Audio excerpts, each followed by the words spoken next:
You've probably noticed, but Portland is absolutely covered in graffiti. It's a common sight in the city of Portland. Graffiti. Graffiti. Graffiti. You might also be wondering why I'm driving this rental van, but more on that later. You don't have to look very hard. It seems to be everywhere. Graffiti has been in the news a lot lately. Graffiti, seeing the extent of the problem, would lead most people to believe it's being ignored by the city. State and local officials seem to have three proposed solutions to this. The first is throwing more money at it, this time to the tune of $4 million. The second is arresting graffiti writers. We're going to come and hold you accountable. And the newest strategy, making it easier to charge property owners if they don't clean up graffiti on their own walls. You've heard why graffiti is bad, but what nobody's managed to do is actually sit down and talk to the people who are writing all of it. Thanks for sitting down with me. So that's what our crew did. Damn, you guys have been busy, huh? Oh, yeah. We also built a stealth camera van to not bring any attention to ourselves. And we captured some pretty insane shit. What you're about to see is a rare look inside of a culture that does not like outsiders. And hopefully we'll get some answers on why exactly Portland has become a vandal's paradise.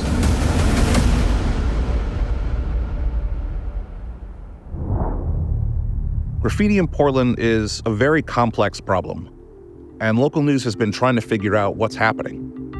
Now let's talk about a big issue in downtown Portland and surrounding areas, graffiti. Graffiti on buildings, highway signs, overpasses, and it seems to be worse than ever before. Complaints are up. They've been rising ever since the pandemic, and that's when graffiti really took off.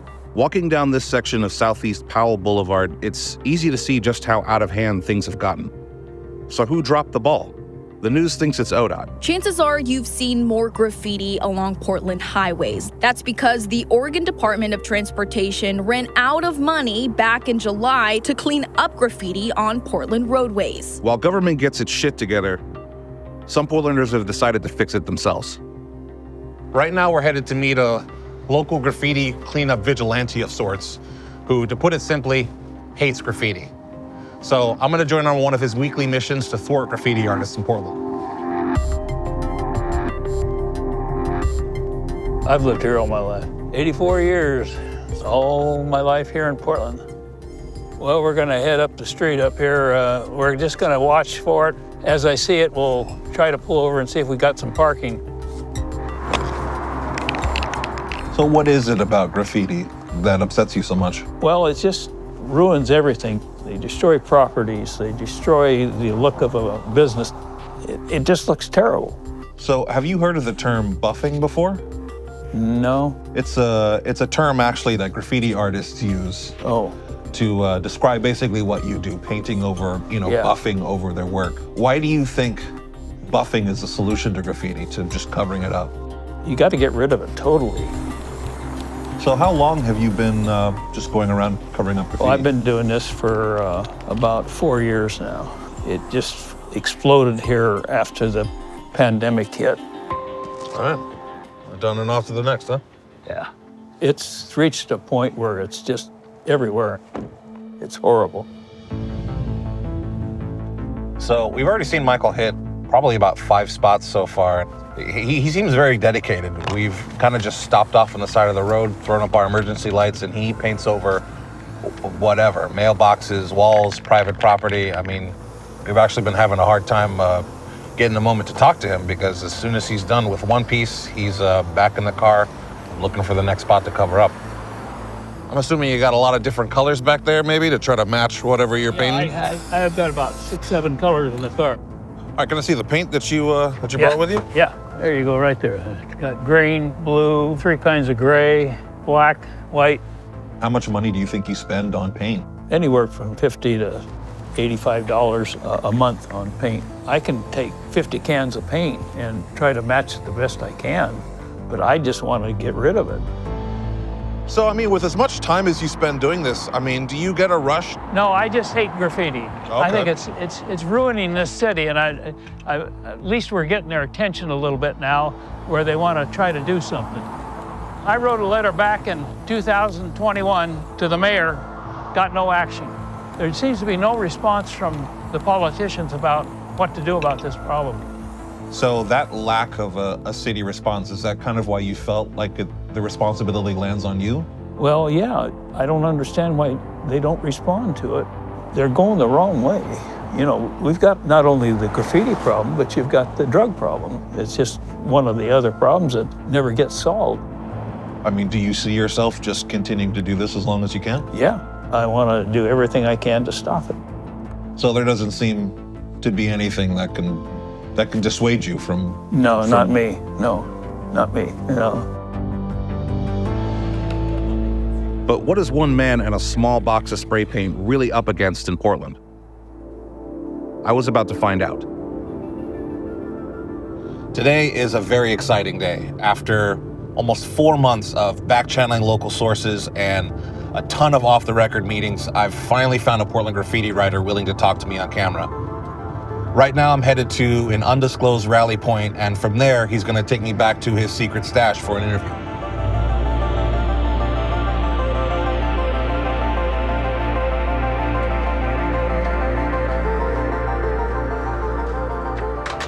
There is a lot of paint in here. Yes, sir. Can you kind of just run me through everything you got here?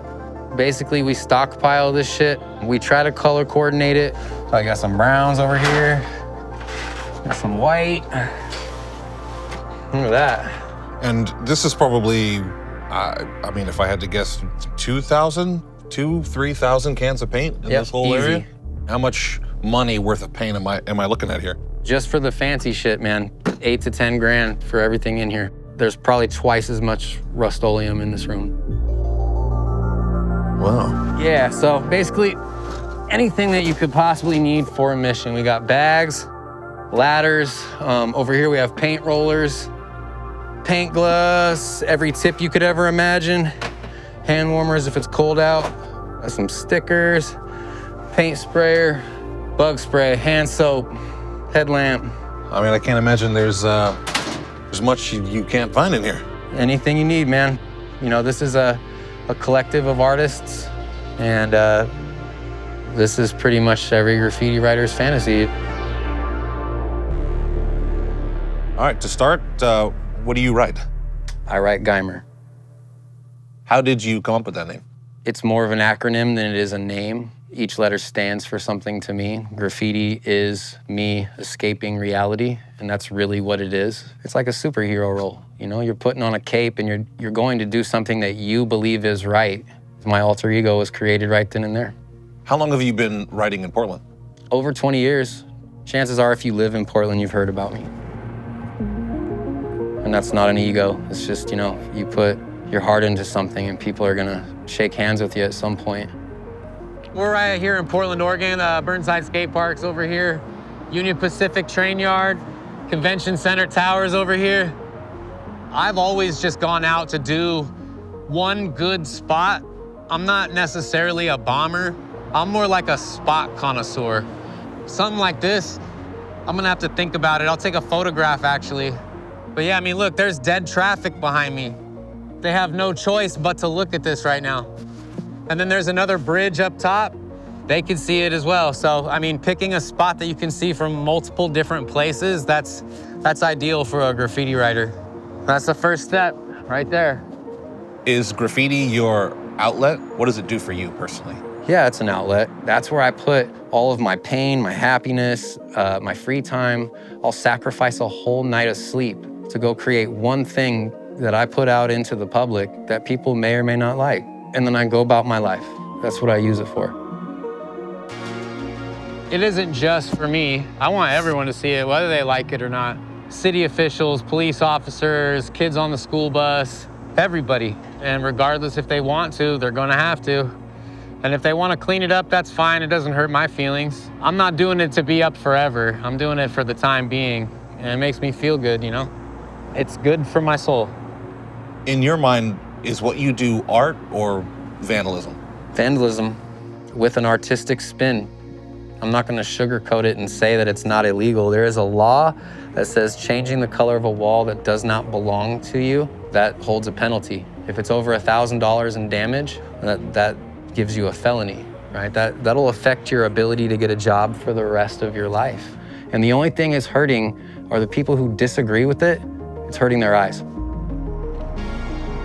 We're gonna walk this little curve that kind of curls around so I can show you guys this crew shot. I'll probably come back and put a neon yellow outline around the outside of those letters. That's called a wrap or a shell. This official dude's walking over towards us. Let's keep moving. How did COVID affect the graffiti scene?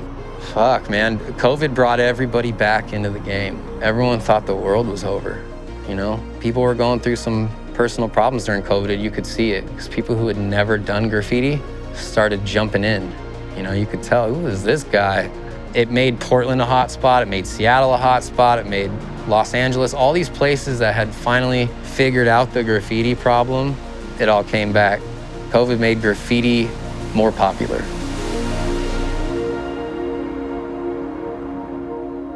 Besides there being more writers than ever in Portland, there's something else making removal difficult.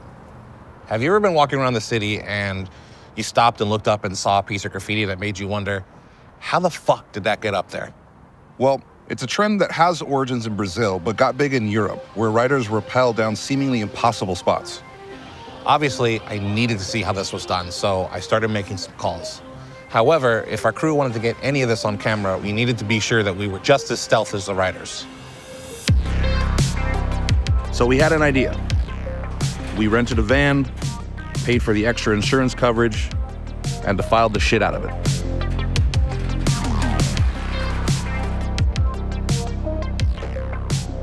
Oh, here it is, mission control. Damn, you guys have been busy, huh? Oh yeah, so through this LED strip up top, this is all powered off of this bad boy, this one battery. Oh, tight squeeze. Oh, I fit. Oh yeah. Surprisingly. This is gonna be our home for a minute, huh? Oh yeah, for the mission. So our monitor, so you can watch, is right here, then we got the switcher right here, and then you can just see my feed right here. We got a little, what, we got a lookout camera Oh there? yeah, we got a little lookout camera right here. This is the Osmo, got that clamped up top. I have this little rig right here, and then yeah, we can essentially, you know. See anybody coming up on mission Yep, control. back. That's it, so we should be good to go. God damn. Pretty hyped for it. Yeah, so basically we built this mission control just to keep it as low as possible. We do not want to attract any attention at all. Get what we can, get our shots, bust out. At this point, the CHAOSTOWN van was ready, but we just needed the green light to go film the act. While we waited, I wanted to find out exactly why cleaning up graffiti in Portland was so difficult. So I went to speak to an expert. It is currently 5:38 in the morning, the earliest I've been awake in maybe 10 years. If you're wondering what the fuck I'm doing awake that early in the morning, that is a great question, and I have a great answer. I'm headed to meet the Tony Stark of buffing. He is a local businessman who owns a graffiti removal company and a line of graffiti removal chemicals.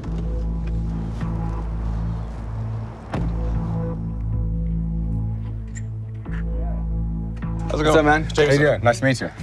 You mind giving me like a tour of the truck? Yeah, sure. So the great thing about our setups is all of our trucks run with hot pressure washing units. So just like washing dishes and washing grease and grime and stuff like that, it's a lot easier when you have hot water. So it's a pretty spendy setup.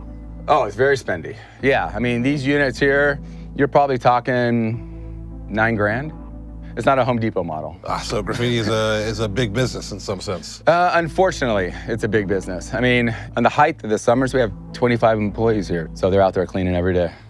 And do you guys hit like all the bridges, the freeways, all those big pieces that we see? No, I would like to, but within every city, there's different multiple agencies, right? Okay. So even though there's graffiti in all of Portland, you know, there's county, state, federal, there's USPS. I mean, all these different agencies have their own different responsibilities. So they're very territorial. So it's a lot of red tape. Oh my gosh, it's so much red tape.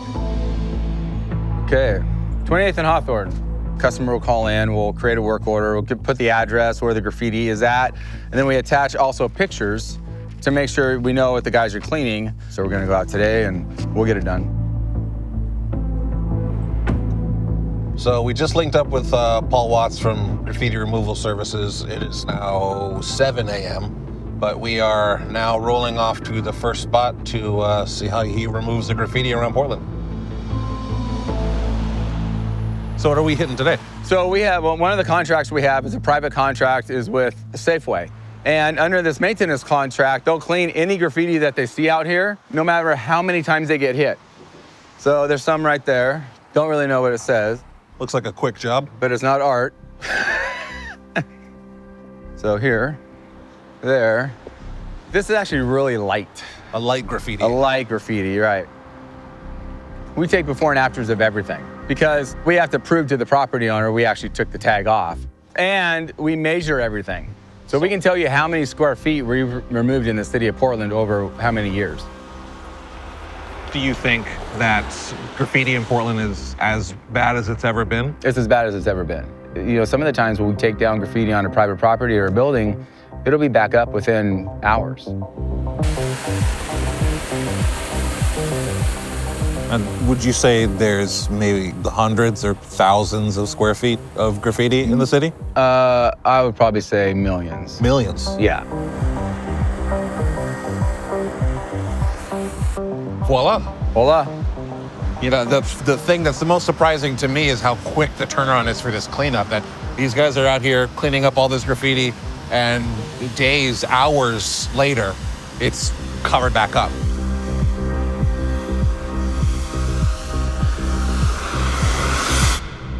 In December of last year, Governor Kotek unveiled the Portland Central City Task Force. Included in the plan was a request of the Oregon legislature for a $20 million budget increase for ODOT. In March, they approved it. You've seen the graffiti, but those eyesores will soon be gone, thanks to a $20 million boost to tackle graffiti and littering and clean up homeless camps. $4 million will be used for graffiti removal. It'll happen. All of this made me wonder, is throwing money at ODOT really a long-term fix? Is buffing the solution to graffiti, or do you think there's other components? The removal part of it is just one small little aspect of that. You have the enforcement, you have the codes, you have the laws that come into effect. You have to pull all those components together to actually make it an effective program. If you rely on one agency just to do everything, it's never gonna get done. Can you walk me through a little bit of how you've noticed graffiti kind of evolve, throughout the years being in Portland? 10, 12 years ago, the city was really staffed up in the police department on, they would have its own graffiti task force team. So we would actually meet twice a month, identify taggers, we would talk about problem areas in the city. So there was really a big proactive approach to it. But as the city grew and graffiti grew, and then a couple firestorms broke out, they had other bigger fish to fry. They were going after gun violence and the fentanyl crisis and the riots that were going on. And I just think graffiti got kind of set aside a little bit. What makes the graffiti in Portland different, than other cities? There's no consequence. The laws nowadays, you physically almost have to catch them in the act. Cameras don't work because you can't see their face. They're always covering their face. You don't know where they're gonna tag, right? At what specific time. So you can't have somebody out there sitting out there waiting for them all the time. And I think it's just kind of traveled on the West Coast that Portland has the lack of enforcement, that graffiti vandals will come up and down I-5 and know that Portland is a place to stop, unfortunately. We are off Sandy in Northeast Portland right now at the spot called Katie O'Brien's, a bar. Paul got a call about some graffiti he needs to clean up, and little does he know, actually 2 of the artists we've been talking to, he is cleaning up their pieces as we speak. There's a monk piece on the back of that billboard up there. He's not getting that one today, but the bottom one, that's getting cleaned up right now as we speak.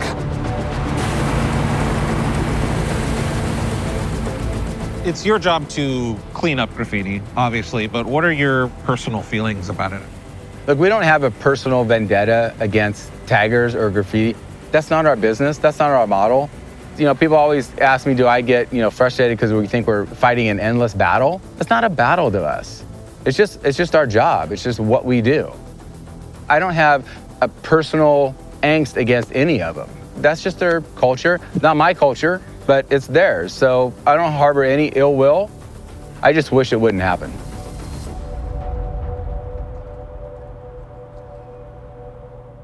Can you tell me a little bit about this article here? Yeah, there's a bunch of questionable graffiti on here. Yeah, this building has gotten a lot of love, but it's just an abandoned building. I don't understand why they keep putting it on the cover of the newspaper. It's kind of strange. That's been on the cover a lot, hasn't it? It sure has. Why do you think graffiti has been in the local news so much? Everyone's sick of how the streets and the freeways look, and they want to show from your fancy condo to the garage, to your other garage, to your work, that little space and time when you go down the freeway, look what we did, fix what we can see. The freaks that come out at night, no one has to see that. But I'm not pointing a finger at people because they lost their homes or they have a drug problem. Graffiti writers are freaks too. What in the world are these? Those are for putting out fires. We put paint in them. So, okay. I've never put a fire out in my life with a fire extinguisher. I'm assuming at one point they put out fire, maybe? Yeah, far as I know. Since they've been in my possession, they've just been, used to express. What our crew saw next is perhaps one of the biggest reasons Portland has become a vandal's paradise, and nobody's talking about it. The city is a completely different place at night. It's fucking dead. Found a bag of human shit right here. Yeah, I picked up a bag and it had human shit in it. My bag had human shit in it. Oh, that's awesome. Fuck, man. What do you guys have to do? Just doing a little project, man. Doing some vandalism. Oh, that shit is quagged out, isn't it? Yeah, that's thicker than a Snicker, bro. So what he's doing here is pouring the paint in the funnel. All right, we gotta add some water probably. And give it a couple turns like that. See it. Filling up a fire extinguisher with paint and water and shaking it up and pressurizing it. And then the boys are going out, putting up some letters and heavy pressure. I think you probably have a very interesting perspective about nighttime Portland. We see shit that nobody should ever have to see. Oh, there goes a rat. You see that shit? Yeah. There he goes right there. There's human shit, there's needles, there's fires, there's people talking to nobody, banging their heads against walls. It's less than desirable conditions for the people living in it, let alone people that can stumble upon it.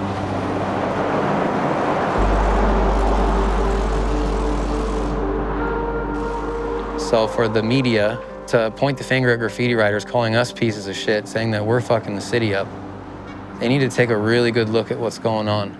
The real problem's fentanyl. Every single person in Portland, Oregon has been affected by fentanyl. Show me one person who doesn't think it's a problem. Well, let's fight graffiti, man. Never mind that pile of needles that we had to step over to do the graffiti, and then the mattress with the rats eating it. I can't even count on two hands how many people I've lost to fentanyl. Graffiti writers are taking a huge hit. Yikes. Yo, that's crazy. Pretty wild. We're still allowed to paint now. Okay, cool. As long as there's homeless people smoking fat on the street, graffiti is legal. Man, a lot of young kids have lost their lives, and a lot of them were really talented, and that was their way of expressing themselves was graffiti, so that's all we have left is the paintings that they left behind. And people are worried about cleaning that shit up, not the thing that took the kid away who was doing the graffiti. I'm gonna run across with you so we can look out, but we're gonna have to stand on that median. Is that cool with you? Yeah, that's fine.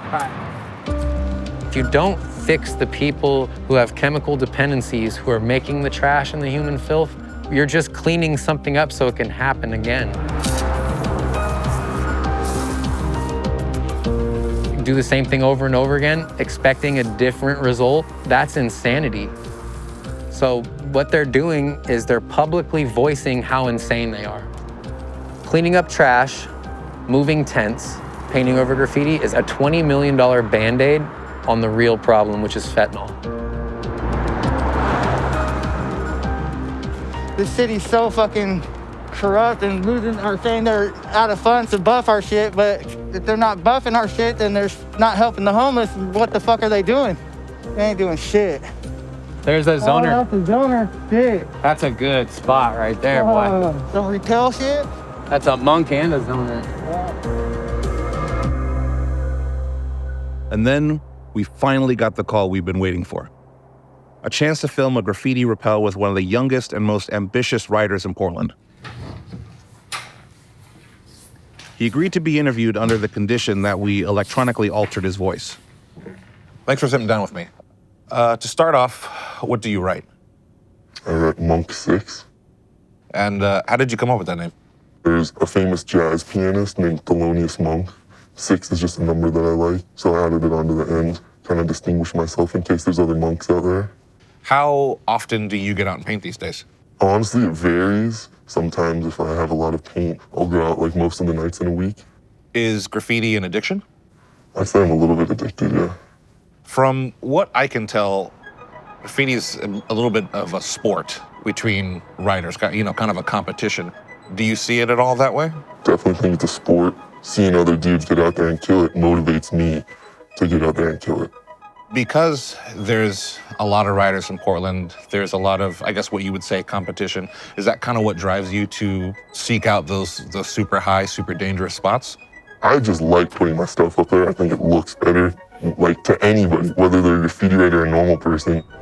If you see it fucking repel like graffiti, then most of the time you're like, what the hell? Like, it's mind-blowing to see that. So it's a little bit driven by competition, but mainly I just like seeing my work there. What you're about to see is maybe one of the most daring things ever filmed in Portland. And it would be a really good idea to not try any of this shit at home. It is 11:45, and I am currently driving the newly minted CHAOSTOWN van on its maiden voyage. I just got word that Monk is gonna be hitting the Fremont Bridge, so I'm gonna take you there right now. I'm gonna try to park this thing somewhere discreet so that Cruz and our drone op can get out there and shoot what happens next. Fingers crossed, this all goes well.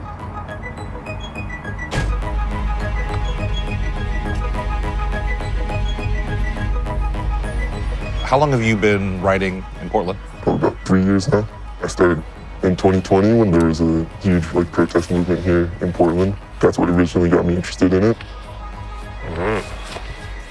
How do you typically get paint to write? I buy it usually. I used to rack a little bit. And what's racking for those at home? Taking paint without buying it. Basically right now, I'm just looking at the headlights of the cars coming towards me to see if they're the police cruiser headlights. What is it about the act of graffiti that keeps you going out and doing it? I mean, despite the risks. I think it's inherently anti-capitalist. It's out of the societal norm. It's against the status quo. You're saying, like, fuck you to all that. Especially, like, people that only rack their paint, you know?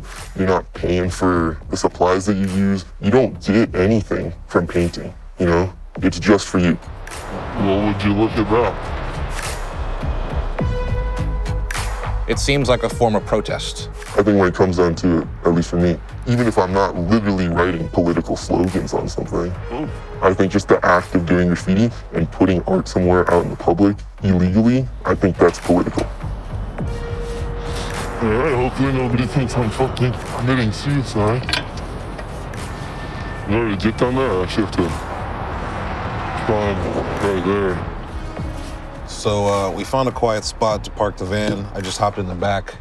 Monk is getting set up on the bridge. I'm just sitting here watching the feed, waiting for him to get started. It's kind of sinking in right now. I mean, I'm more worried for him than anything because this is way high off the fucking ground, man. Fuck, man. That was ridiculous. All right, Cruz just zoomed in. I see something happening. It looks like he's between the two sections of the bridge. I think I could kind of see his feet moving around up there. So because you've only been writing for a few years, does being new kind of put a chip on your shoulder? Does it motivate you more to get your name out there? Yeah, definitely, because you gotta earn respect. You gotta earn a name for yourself. I'm still definitely a bit of a newbie. Like, there's dudes that have been doing it for decades. It looks like he's getting ready to propel right now. He's fucking going over, man. I'm a little nervous just watching this, to be honest.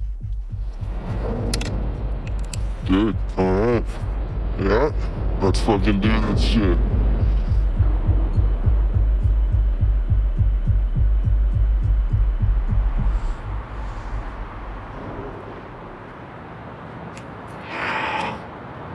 There we go.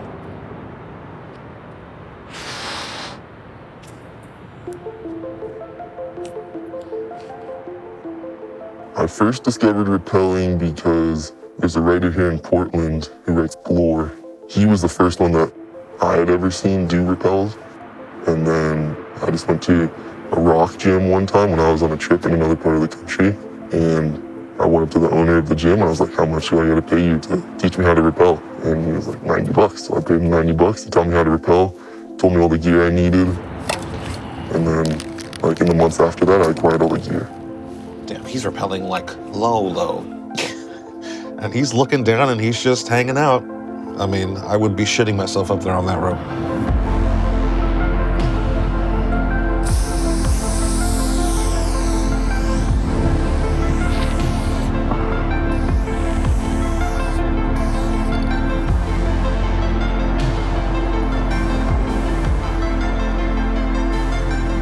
How confident were you like the first time you went out there with your gear and I was confident. I trust myself and I trust the process of rappelling. I don't push myself too hard to do anything that I'm not capable of doing. Cruz has gone a little wider, so now you can kind of get a picture of not only just how big the piece is, but how massive this bridge is. And Monk is just this tiny little speck hanging in the middle of it.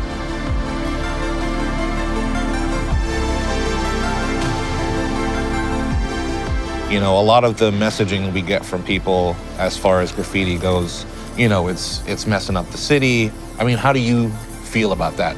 Graffiti's called vandalism, but I don't think it's vandalism like breaking a window is, because they're taking something out of that space and they're doing something destructive. If you go paint graffiti on something, you're adding something to that space. And I would encourage people to just think about it differently.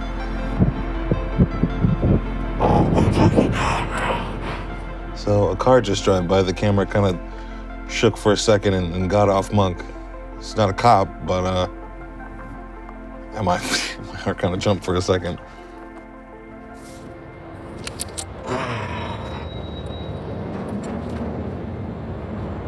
Probably still died. So we have been here, cramped in this fucking van for about an hour and a half now. I think he's just about done shaping everything out, and I mean, it's cold as fuck in here, so I can't imagine how freezing he must be dangled off of that bridge. Is buffing a deterrent to what you do? It's definitely just part of the game. I kind of view graffiti writer's relationship with the buff man as a symbiotic relationship. You know, it sucks when spots get buffed, but they're also providing us with fresh walls, and we're providing them with a job. So I think he's done filling everything out. Appears as though he is shimming his way back up to the top, outlining as he goes. He's burning now. In March, the Oregon legislature approved $20 million for an increase to the ODOT budget, $4 million of that just to clean up graffiti. Do you feel as though a project like that is just creating a clean slate? Yeah, that's how it's always been. People are just gonna go out there and paint it again. The city's gonna come buff it again. It's like a never-ending cycle. So it kind of sounds like we're just lighting $4 million on fire. Do you have any impression that it's gonna permanently impact how often people go out there and write? No. Cleaning up the graffiti is gonna do much other than maybe help the city officials think that Portland as an image looks less criminal. And graffiti is a great scapegoat for that, because it's always associated with other crime. I don't think that if they actually crack down on graffiti, it would do anything to prevent other crime. There's an insane increase in activity around here, so I don't know if people are driving around or if it's actually late enough that people are starting to come back to work, but it looks like he's just finishing up. I guess one of the most energizing aspects of this whole moment is that we've spent months and months and months crawling our way into this community, trying to get them to trust us and let us follow them around to get this done. And I guarantee you, tomorrow morning when people are driving, they're gonna look up at that thing and think, how the hell are these kids climbing up to these spots just to put graffiti up there? So, I mean, it really gives you a lot of insight as to how motivated these guys are to paint Portland. it definitely puts the issue into a much different light for me, personally.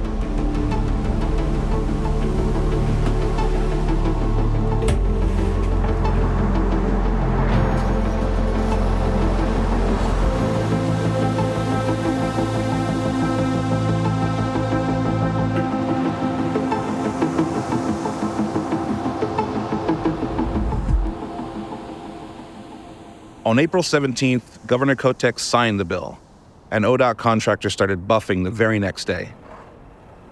As of the publishing of this documentary, Monk's Beast is still there, running on the Fremont Bridge.